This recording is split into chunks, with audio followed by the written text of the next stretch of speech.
ఈరోజు దేవుని వాగ్దానము, ఇదిగో నేను ఒక నూతన క్రియను చేయుచున్నాను, ఇప్పుడే అది మొలుచును, మీరు దానిని ఆలోచింపరా? నేను అరణ్యములో త్రోవ కలుగు చేయుచున్నాను, ఎడారిలో నదులు పారు చేయుచున్నాను.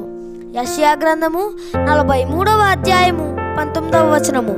ప్రియులారా, ఎడారి వంటి మన జీవితాలలో దేవుడు ఒక నూతన కార్యం చేయాలని ఆశపడుతున్నారు. నీ జీవితంలో కుటుంబ సమస్యల చేత కలవరపడుచున్నావా? ఆర్థిక ఇబ్బందుల చేత సతమతమవుతున్నావా? అయితే దేవుడు నీ జీవితంలో ఒక నూతన కార్యము జరిగించబోతున్నారు.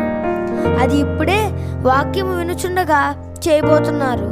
విశ్వాసముతో దేవుని పాదాల దగ్గర సహోదరి సహోదరుడా ప్రార్థించు. ఇప్పుడే నీ సమస్యలకు పరిష్కారం దేవుడు ఇస్తాడని విశ్వసించు.